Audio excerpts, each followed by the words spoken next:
নমস্কাৰ আজি 1 ছেপ্টেম্বৰ অসমৰ লগতে ভাৰতৰ বিভিন্ন প্ৰান্তৰ পৰা সন্ধিয়াৰ 7টাকৈ গুৰুত্বপূৰ্ণ খবৰ আপোনালোকৰ বাবে লৈ আহিছো এই মুহূৰ্তত জনাই আছো এটা গুৰুত্বপূৰ্ণ খবৰ ৰাজ্যত আহি আছে নতুন আইন অসম চুক্তিৰ 6 নম্বৰ দফাতকৈ অধিক শক্তিশালী হ'ব এই নতুন আইন আমি জনাই আছো এটা গুৰুত্বপূৰ্ণ খবৰ ফেচবুক লাইভৰ জৰিয়তে মুখ্যমন্ত্ৰী ডক্টৰ হিমন্ত বিশ্ব শৰ্মাই ডাঙৰ ঘোষণা কৰিছে কিয়নো নতুন আইন আহি আছে খিলঞ্জীয়া সুৰক্ষা আৰু অধিকাৰ প্ৰদানৰ বাবে বিশেষ আইন অনা হ'ব ৰাজ্যত পুনৰবাৰ জনাইছো খিলঞ্জীয়া সুৰক্ষা আৰু অধিকাৰ প্ৰদানৰ বাবে বিশেষ আইন অনা হ'ব ৰাজ্যত খিলঞ্জীয়া লোকৰ মাটি কেৱল কিনিব পাৰিব খিলঞ্জীয়া লোকেহে অহাবাৰ বিধানসভাত শক্তিশালী আইন অনাৰ প্ৰতিশ্ৰুতি মুখ্যমন্ত্ৰী হিমন্ত বিশ্ব শৰ্মাৰ অসম চুক্তিৰ 6 নম্বৰ দফাৰ ৰূপায়ণৰ বিপ্লৱ শৰ্মাৰ প্ৰতিবেদনতকৈ শক্তিশালী হ'ব এই নতুন আইন ফেচবুক লাইভৰ জৰিয়তে মুখ্যমন্ত্ৰী হিমন্ত বিশ্ব শৰ্মাই এই ডাঙৰ ঘোষণা কৰিছে পৰৱৰ্তী আন এক গুৰুত্বপূৰ্ণ খবৰ হৈছে ৰিপুণ বৰাই ত্যাগ কৰিছে তৃণমূল কংগ্ৰেছ লগতে ত্যাগ কৰিছে সাংগঠনিক সাধাৰণ সম্পাদক অৰূপজ্যোতি ভূঞাই ত্যাগ কৰিছে প্ৰশাসনিক সাধাৰণ সম্পাদক গজেন্দ্ৰ প্ৰসাদ উপমুন্যই সাধাৰণ সম্পাদক জুলফিকৰ হুছেইনে পৰৱৰ্তী খবৰ নিশাৰ পৰা ৰাজ্যত আৰম্ভ হৈছে প্ৰচণ্ড বৰষুণ আৰু তাৰ মাজতেই মৰিগাঁৱৰ মিকিৰভেটাত ভয়ংকৰ ঘটনা মৰিগাঁৱৰ মিকিৰভেটাত বজ্ৰ পৰি এগৰাকী লোকৰ মৃত্যু হৈছে মৃত লোকগৰাকীৰ নাম জলিল আলী প্ৰচণ্ড ধুমুহা আৰু বৰষুণেই জলিল আলী লোকজনৰ যেন কাল অমানিশা নামি আহিছে মৰিগাঁৱৰ মিকিৰভেটাত লোকগৰাকীৰ ঘৰ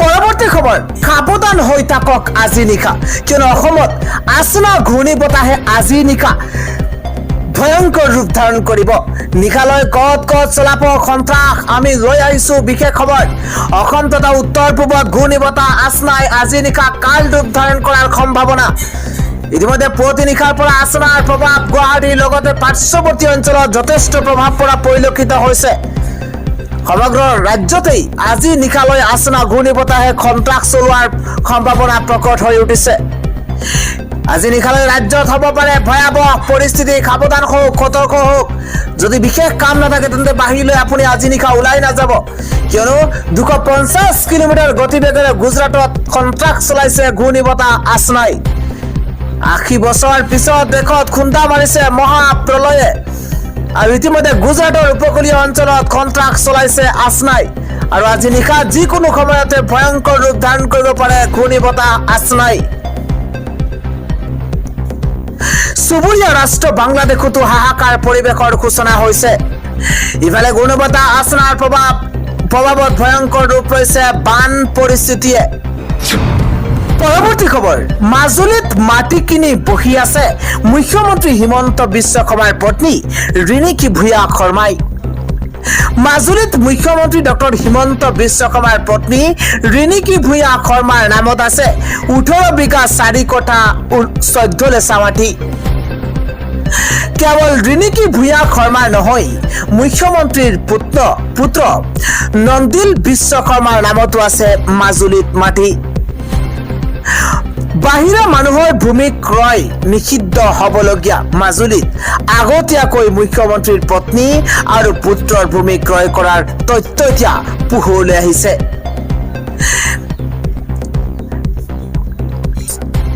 একা ষ্টেটাছ LLPৰ নামৰ ৰিয়েল টেষ্ট কোম্পানীৰ নামত ক্ৰয় কৰা হৈছে বিঘাই মাটি আৰু একা ষ্টেটাছ LLPৰ নামত ৰিয়েল ষ্টেট কোম্পানীৰ নামত ক্ৰয় কৰা হৈছে বিঘাই মাটি পৰৱৰ্তী আন এক গুৰুত্বপূৰ্ণ খবৰ হৈছে মাছ বিতৰ্কক লৈ ৰাজ্যৰ মুখ্যমন্ত্ৰী ডক্টৰ হিমন্ত বিশ্ব শৰ্মাই মুখ খুলিছে হিমন্ত বিশ্ব শৰ্মাই কয় যে যদি নগাঁৱৰ পৰা উজনিলৈ মাছ নাযায় তেন্তে স্বাস্থ্যৰ ক্ষেত্ৰত পৰিব এক ইতিবাচক প্ৰভাৱ আমি জনাই আছো এটা বিশেষ খবৰ যদি নগাঁৱৰ পৰা উজনিলৈ মাছ নাযায় তেন্তে স্বাস্থ্যৰ ক্ষেত্ৰত এক ইতিবাচক প্ৰভাৱ পৰিব বুলি মন্তব্য মুখ্যমন্ত্ৰী হিমন্ত বিশ্ব শৰ্মাৰ কেৱল সিমানেই নহয় মুখ্যমন্ত্ৰীগৰাকীয়ে কয় নগাঁৱৰ মাছত অত্যাধিক ইউৰিয়া ব্যৱহাৰ কৰা হয় ইউৰিয়া ব্যৱহাৰ কৰা মাছ খালে স্বাস্থ্যৰ ক্ষতি হয়। নগৰ মাছ সন্দৰ্ভত আজি প্ৰতিক্ৰিয়া ব্যক্ত কৰিছে মুখ্যমন্ত্ৰী হিমন্ত বিশ্ব শৰ্মাই। আন এক গুৰুত্বপূৰ্ণ খবৰ হৈছে চৰাইদেউত নিষিদ্ধ হৈছে আমচু মাৰোৱাৰী যুৱ মঞ্চ। ডাঙৰ খবৰ জনোৱাৰ চেষ্টা কৰিছো। চৰাইদেউত নিষিদ্ধ হ'ল আমচু মাৰোৱাৰী যুৱ মঞ্চ। শিৱসাগৰৰ পাছত এইবাৰ চৰাইদেউত নিষিদ্ধ হ'ল আমচু মাৰোৱাৰী যুৱ মঞ্চ। 21টা দল সংগঠনৰ সভাত গুৰুত্বপূৰ্ণ সিদ্ধান্ত গ্ৰহণ কৰা হৈছে। সোণাৰীত একেলগ হ'ল 21টা জাতি জনগোষ্ঠীয় সংগঠন আৰু এইদৰে 21টাকৈ জাতি জনগোষ্ঠীয় সংগঠন সোণাৰীত একেলগ হ'ল আৰু 21টা দল সংগঠনৰ সভাত এই গুৰুত্বপূৰ্ণ সিদ্ধান্ত গ্ৰহণ কৰা হৈছে। ৰাজ্যবাসীৰ কাৰণে পৰৱৰ্তী গুৰুত্বপূৰ্ণ খবৰ হৈছে হাজাৰ হাজাৰ শিক্ষকলৈ এটা সুখবৰ দিছে মুখ্যমন্ত্ৰী হিমন্ত বিশ্ব শৰ্মাই। ৰাজ্যৰ হাজাৰ হাজাৰ শিক্ষকৰ বাবে সুখবৰ, কিয়নো সুখবৰ দিলে যে সৰ্বশিক্ষাৰ অধীনত চৰকাৰী চাকৰি লাভ কৰা 24,000 শিক্ষকে পাব নিযুক্তি। 2 ছেপ্টেম্বৰত খানাপাৰাৰ ফিল্ডত 24,000 শিক্ষকক প্ৰদান কৰা হ'ব নিযুক্তি পত্ৰ। NPSৰ লগতে আনুষংগিক সকলো সুবিধা লাভ কৰিব নিযুক্তিপ্ৰাপ্ত শিক্ষকসকলে। ৰাজ্যৰ হাজাৰ হাজাৰ শিক্ষকৰ বাবে সুখবৰ দিছে ৰাজ্যৰ মুখ্যমন্ত্ৰীগৰাকীয়ে।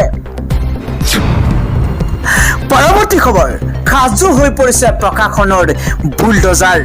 এইবাৰ বেদখলকাৰীৰ কোনো ৰেহাই নাই। এইবাৰ দয়া নাই, ক্ষমা নাই নীতিৰে আৰম্ভ হৈছে প্ৰশাসনৰ বুলডোজাৰ। কিয়নো এইবাৰ মিয়া খিলঞ্জীয়াৰ বিতৰ্কৰ মাজতে উচ্ছেদৰ জাননী জাৰি কৰা হৈছে। চৰকাৰ প্ৰশাসনে সাজু কৰি ৰাখিছে বুলডোজাৰ। এফালৰ পৰা সকলো উঠাই দিয়া হ'ব। মাইক যোগে প্ৰশাসনে জাৰি কৰিছে উচ্ছেদৰ ঘোষণা। চৰকাৰী মাটি দখল কৰা লোকক ৰেহাই নিদিব এইবাৰ প্ৰশাসনে। আৰু দয়া নাই, ক্ষমা নাই নীতিৰে চলিব প্ৰশাসনৰ বুলডোজাৰ। চৰকাৰী মাটিত অবৈধভাৱে ঘৰ সজা খেতি কৰা লোকলৈ শেষ সকিয়নি এইবাৰ চৰকাৰৰ। শীঘ্ৰে ঘৰ খালী কৰাৰ নিৰ্দেশ দিছে প্ৰশাসনে। আৰু সোণাপুৰ ৰাজচক্ৰৰ অন্তৰ্গত কেইবাটাও প্ৰান্ততেই চলিব প্ৰশাসনৰ উচ্ছেদ অভিযান। মিয়া খিলঞ্জীয়াৰ বিতৰ্কৰ মাজতেই এইবাৰ ৰাজ্যত উচ্ছেদৰ জাননী জাৰি কৰিছে চৰকাৰে। পৰৱৰ্তী ব্ৰেকিং নিউজ হৈছে মিয়া গীতক লৈ পুনৰ সৰব ৰাজ্যৰ মুখ্যমন্ত্ৰী হিমন্ত বিশ্ব শৰ্মা। ইতিমধ্যে সামাজিক মাধ্যমত ভাইৰেল হোৱা গীতক লৈ পুনৰবাৰ সৰব হৈ পৰিছে ৰাজ্যখনৰ মুখ্যমন্ত্ৰীগৰাকী। আমি জনাই আছো এটা বিশেষ খবৰ, মিয়া গীতক লৈ পুনৰবাৰ সৰব হৈছে ৰাজ্যৰ মুখ্যমন্ত্ৰীগৰাকী। অসমৰ সভ্যতা সংস্কৃতিক ইতিকিং কৰি একাংশই মিয়া বিহুৰ প্ৰচলন কৰিছে। মন্তব্য কৰিছে মুখ্যমন্ত্ৰীয়ে। কেৱল সিমানেই নহয়, মিয়া বিহু গোৱা আলতাফ হুছেইনক ইতিমধ্যে গ্ৰেপ্তাৰ কৰা হৈছে। আমাৰ সমাজত কোনো আক্ৰমণ আমি হ'বলৈ নিদিওঁ, এই মন্তব্য মুখ্যমন্ত্ৰীগৰাকীৰ। আমাক আক্ৰমণ কৰাৰ চেষ্টা নচলাব আৰু বাপতি কাহুন বিহুক মিয়া বিহুলৈ ৰূপান্তৰ কৰিলেই কোনেও সহ্য নকৰে বুলি মন্তব্য মুখ্যমন্ত্ৰীগৰাকীৰ। মিয়া গীতক লৈ পুনৰবাৰ সৰব হৈ থকা পৰিলক্ষিত হৈছে ৰাজ্যখনৰ মুখ্যমন্ত্ৰী হিমন্ত বিশ্ব শৰ্মা। পৰৱৰ্তী ডাঙৰ খবৰটো হৈছে এইবাৰ নমাজ বিৰতিৰ বিলুপ্ত। নমাজৰ বিলুপ্তিকৰণক লৈ ৰাজ্যৰ ৰাজনীতি তোলপাৰ লাগিছে আৰু তাৰ মাজতেই ক্ষুব্ধ হৈ পৰিছে নীতিশ কুমাৰ বাহিনী। আমি জনাই আছো এটা বিশেষ খবৰ, নমাজ বিৰতিৰ বিলুপ্তিক লৈ মুখ্যমন্ত্ৰী ক্ষুদ্ধাৰ সমালোচনা কৰিছে NDAৰ নীতিশ কুমাৰ বাহিনীয়ে। NDAৰ 2 সহযোগী দলে সমৰ্থন নকৰিলে নমাজ বিৰতি বিলুপ্তিৰ সিদ্ধান্তক। NDAৰ তৰফৰ পৰা কি কোৱা হৈছে সেয়া জনোৱাৰ চেষ্টা কৰিছো। মুখ্যমন্ত্ৰী হিমন্ত বিশ্ব শৰ্মাক সংবিধান পঢ়াৰ উপদেশ দিছে নীতিশ কুমাৰৰ JDU বাহিনীয়ে। সকলো ধৰ্মৰ লোকৰে ৰীতি নীতি বজাই ৰখাৰ অধিকাৰ আছে আৰু কাৰো ধৰ্মীয় পৰম্পৰাক আঘাত কৰাৰ আমাৰ অধিকাৰ নাই। মুখ্যমন্ত্ৰী হিমন্ত বিশ্ব শৰ্মাক সমালোচনা কৰিছে JDUৰ মুখপাত্ৰ নীৰজ কুমাৰে। আৰু নামাজ বিৰতি বিলুপ্তিকৰণক লৈ এবাৰ বিৰোধিতা চিৰাগ পাছোৱানৰ LJP-য়ে। নামাজ এটা বিশ্বাসৰ বিষয়, এনে সিদ্ধান্ত গ্ৰহণ কৰা অনুচিত। আৰু LJP-ৰ সভাপতি ৰাজু তিৱাৰীয়ে সমালোচনাৰ সন্মুখীন হৈছে মুখ্যমন্ত্ৰী হিমন্ত বিশ্ব শৰ্মা। নামাজ বিৰোধী বিলুপ্তিকৰণক লৈ মুখ্যমন্ত্ৰী কঠোৰ সমালোচনা কৰেছে এনডিএৰ নীতিশ কুমাৰ বাহিনীয়ে।